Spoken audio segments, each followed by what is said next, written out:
Sir, ખાસ કરીને વાત કરીએ, આપણે જે આખી એક સોફ્ટવેર ડેવલપ કરવામાં આવ્યો છે સીડેક કરીને, શું આખી પદ્ધતિ છે અને આપણા અમદાવાદીઓને સમજાવશો કે કઈ રીતે અમદાવાદ શહેરમાં જે વરસાદ જે ઇન થવાનો છે, કયા સમયમાં સિટીમાં એ વરસાદની તીવ્રતા કેવા પ્રકારની રહેવાની છે? આઈએમડી દ્વારા સતત વરસાદની જાહેરાત કરવામાં આવેલી છે. અમે સીડેકની સિસ્ટમ અમે છેલ્લા 2-1 વર્ષથી ફોલો કરીએ છીએ, જેની અંદર એક્યુરેસી લેવલ અમને 70-80% જણાયેલું છે. જેમાં અમને ખ્યાલ આવે છે કે ધારો કે આની અંદર તમને અલગ અલગ વોર્ડ્સ દેખાશે અમદાવાદના.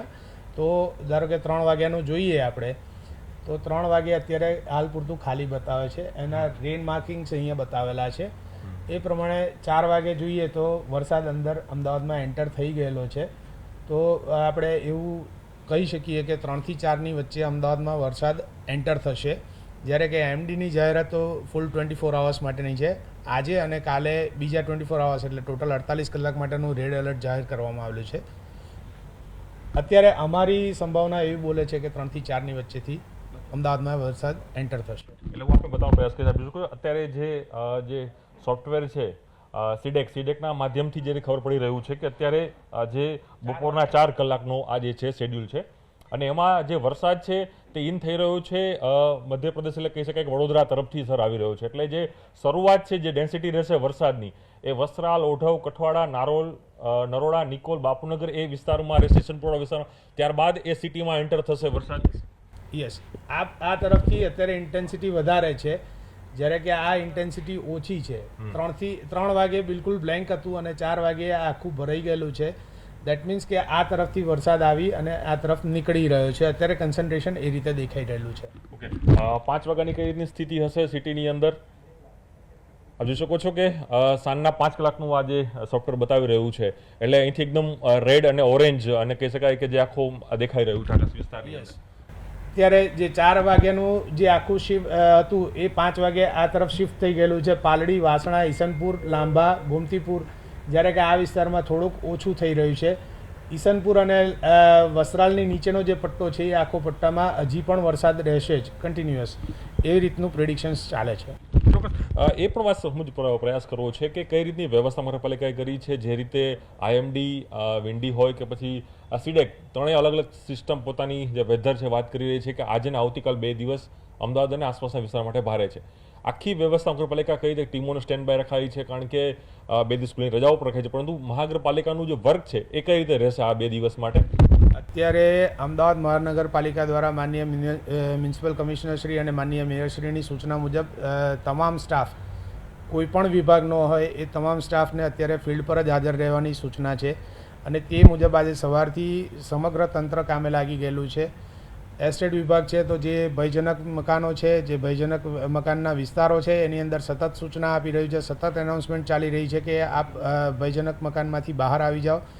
કોર્પોરેશનના સ્કૂલ બોર્ડ દ્વારા 451 સ્કૂલ્સમાં આવી વ્યવસ્થા રાખવામાં આવી છે કે જ્યાં સ્થળાંતરણ કરવાનું થાય તો તે સંજોગોમાં આપણે એમને ત્યાં સ્થળાંતર કરી શકીએ અને ત્યાં ફૂડની પણ વ્યવસ્થા રાખવામાં આવેલી છે. સેમ નીચાણવાળા વિસ્તારો જે છે, જ્યાં નદીની નજીક છે અને નીચાણવાળા વિસ્તારો છે, ત્યાં પણ આ સતત એનાઉન્સમેન્ટ થઈ રહી છે. વરસાદ સ્ટાર્ટ થાય એટલે તરત આપણે સ્થળાંતર કરી શકીએ તે મુજબની વેહિકલ સહિત સમગ્ર વ્યવસ્થા ધ્યાને રાખવામાં આવેલી છે. તે પ્રમાણે તમામ સ્ટાફ અત્યારે સાઇટ પર ઉપલબ્ધ છે. ઇજનેર વિભાગ છે તો જે ગત વર્ષમાં 23-24 વરસાદમાં એટલે કે 23 ને 24માં જે હેવી રેન્સ આવ્યો અમદાવાદમાં, આશરે 20 થી 22 ઇંચ જેટલો વરસાદ હતો બોપલ જેવા વિસ્તારમાં, તો એ જગ્યાએ જેટલા લોકેશન્સ પર વધારે વોટર લોગિંગ જણાયેલ હતું એ જગ્યાએ અત્યારથી ટીમો સ્ટેન્ડ ટુ રાખી દેવામાં આવી છે. ત્યાં જરૂરી વ્યવસ્થા કરવામાં આવી રહેલી છે. ત્યાં મશીન્સ ડિપ્લોય કરી દેવામાં આવેલા છે, જેથી કરીને આપણે તે વખતે મશીન ડિપ્લોય કરવા માટેની રાહ જોવી ન પડે અને તાત્કાલિક ધોરણે કામગીરી શરૂ કરી શકાય. સેમ ડ્રેનેજ પ્રોજેક્ટ અને ડ્રેનેજ ઓપરેશન્સ વિભાગ જે છે એમના દ્વારા સતત પમ્પિંગ સ્ટેશન્સ અને એસપીએસ પર મોનિટરિંગ સતત રાખવામાં આવી રહેલું છે, જેથી કરીને કોઈ પણ આકસ્મિક સંજોગો હોય તો તેને પહોંચી વળાય. સેમ લાઇટ વિભાગ દ્વારા સતત તેઓની લાઇટની કન્ટિન્યુટી બાબતે કન્ટિન્યુઅસ વોચ રાખવામાં આવી રહેલી છે. ક્યાંય કોઈ પણ પ્રકારની આકસ્મિક સંજોગો ઊભા થાય તો પમ્પિંગ સ્ટેશન્સ અને SPS માટે ખાસ કરીને જે નીચાણવાળા વધારે વિસ્તારો છે અથવા તો જ્યાં લાઇટ જવાની સંભાવના ગયા વખતે જણાયેલી હતી ત્યાં ડીજીસેટની પણ વ્યવસ્થા રાખવામાં આવી છે, જેથી કરીને આકસ્મિક સંજોગોને પહોંચી વળાય. ચોક્કસ કહી શકાય કે નગરપાલિકા સંપૂર્ણ રીતે સજ્જ બન્યું છે. અને હું ફરી એક દ્રશ્યો બતાવવાનો પ્રયાસ કે જે સિસ્ટમ છે 3 વાગ્યાની સિસ્ટમ આપણે બતાવવાનો પ્રયાસ કરશું. બપોરના 3 કલાકના આ સમય જોઈ શકો છો. એ સંપૂર્ણ રીતે અમદાવાદ શહેર એકદમ ક્લીન જોવા મળી રહ્યું છે. વરસાદની જે ગતિ છે ધીમે ધીમે અમદાવાદ તરફ આવી રહી છે. અને જે બપોરના 4 કલાક થશે એટલે 4 કલાક બાદ એ વરસાદ છે જે એન્ટ્રી છે તે અમદાવાદ સિટીમાં થશે. અને શરૂઆત વસ્ત્રાલ, ઓઢવ, નિકોલ, નરોડા, ગોમતીપુર, ઈસનપુર, લાંભા આ જે વિસ્તારો છે એ વિસ્તારોની અંદર તેની શરૂઆત થશે. ત્યારબાદ એ અલગ અલગ ઝોન છે, અલગ અલગ જે વોર્ડ છે શહેરમાં તેના તરફ એ વરસાદ જશે.